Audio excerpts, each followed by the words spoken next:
议长、李克石主席、高野主席、戴碧宇副主席，首先代表本院游锡堃院长向各位贵宾致歉。由于院长上周返台确诊，现在还在隔离中，不能出来与各位朋友见面。今天就由我代表接见。我相信游院长虽然人不在现场，但他的心一定与大家同在，与民主自由同在。美国艾伯特众议长曾经来到立法院演说，时隔1/4个世纪之后，美国金瑞气众议长造访台湾，而今天我们再一次有幸迎来美国众议长前来访问，在此我们要用最诚挚的感谢美国国会用具体行动展现对台湾坚若磐石的支持。议长是美国政坛捍卫人权的灯塔，全世界向往民主自由的人都记得，1991年您在北京天安门声援中国民运运动人士，无惧中国驱逐出境，展现崇高的道德勇气。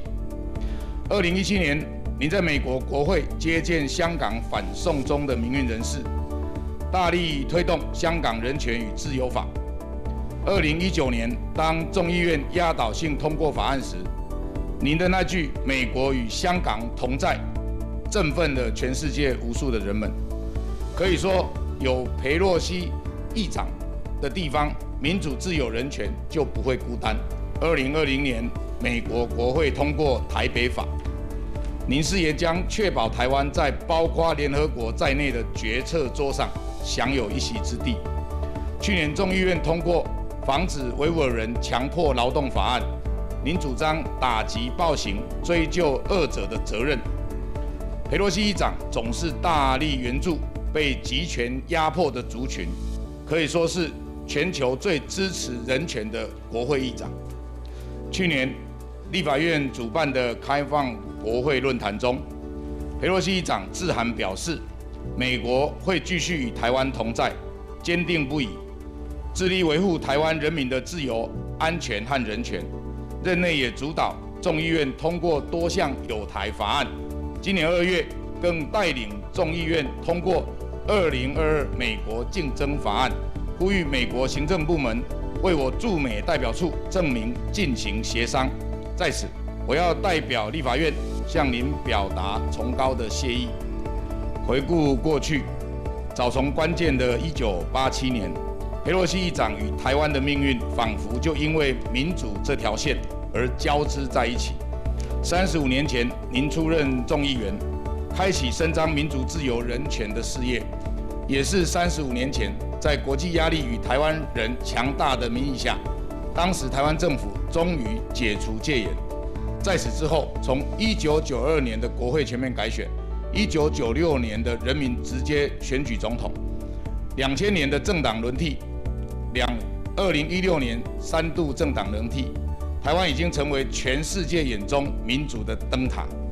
我们希望全世界民主同盟一起与珍贵的台湾同在。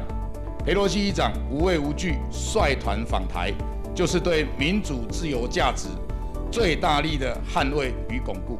裴洛西议长是台湾的挚友，台湾也是美国可靠、可信赖的盟友。台湾绝对会坚定立场，和美国以及全球民主同盟伙伴一起挺身，坚决捍卫民主、自由、人权，坚决守护我们得来不易民主自由的生活方式。最后，再次欢迎裴洛西议长率团访台，也敬祝访台顺利。我知道这次的行程非常紧凑，但我也欢迎裴洛西议长，如果有机会，可以到台湾的各地走走，感受到台湾的美好。当然，也欢迎裴洛西议长到访我的故乡台中，相信我们会让裴洛西议长感受到台湾人的热情。Honored to join you, Mr. Vice President, as well as your distinguished members of your leadership here. Thank you so much for your presence and your kind welcome. I accept all the kind words that you said about me on behalf of the Congress of the United States, because all of that was done in a very strong bipartisan way in support of Taiwan. When you say that I'm a good friend of Taiwan, I take that as a great compliment, but I receive it on behalf of my colleagues. On our visits on congressional delegations, we have three purposes. One is security for our people, global security. Two is economics, to spread as much prosperity as possible. And three is governance. Mr. Vice President, so many of the legislation and other initiatives that you mentioned were possible because of my members of this delegation. The chairman of the Foreign Affairs Committee in the House, Gregory Meeks, has been an ardent leader in terms of these human rights initiatives across the world, but in particular the ones that you mentioned. So again, our purpose are the three purposes I said, but in doing so we want to increase interparliamentary cooperation and dialogue.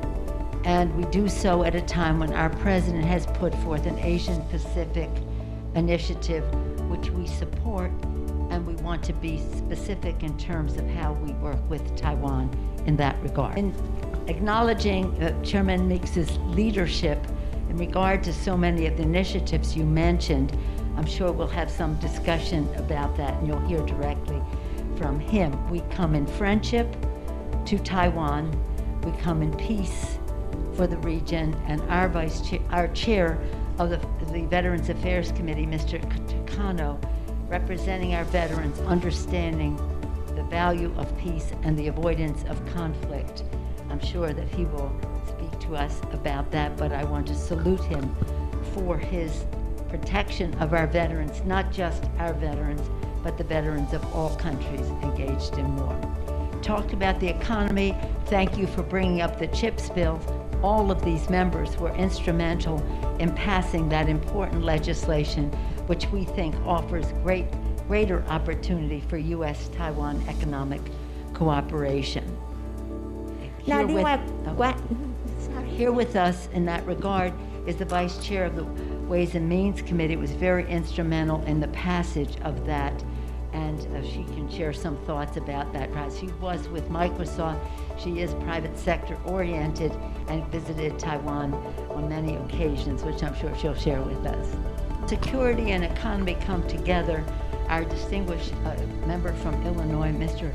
Christian Murphy, is a member of the Intelligence Committee, and he saw the connection between CHIPS and national security, as well as other aspects of our cooperation security-wise. We'll hear from Mr. Christian Murphy. In terms of all of the connection of this, whether it's security or foreign affairs and the rest, and economy, Congressman Andy Kim of New Jersey is a member of the Armed Services Committee, the Foreign Affairs Committee, and other committees of jurisdiction in this regard.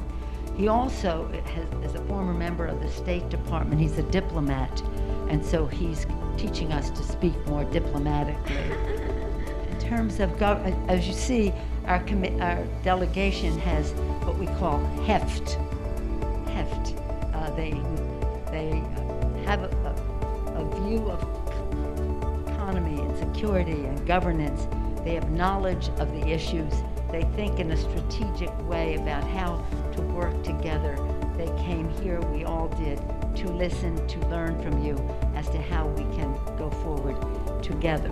In terms of governance, we commend Taiwan for being one of the freest societies in the world, for your success in addressing the COVID issue, which is a health issue, a security issue, an economic issue, and a governance issue. We congratulate you for that. And as we continue to work together, we want you to know how proud we are of Sandra. She told me just to address her as Sandra, our director. She has our confidence, and we're very proud of her leadership. And so now we look forward to our conversation about how we can work together, learning from you and sharing some thoughts ourselves on how to protect the planet from the climate crisis, how to accelerate and learn from you how you addressed the COVID crisis, how we advance respect for all of the people in our countries as we go forward. And again, we come in friendship. We thank you for your leadership. We want the world to recognize that. And with that, again, I thank you, Vice President Tsai, for your hospitality, for your kind words. I'll just go back to Tiananmen Square for a moment. That was bipartisan. It was over 30 years ago. It was bipartisan when we were on Tiananmen Square. And we were there specifically making the statement on human rights.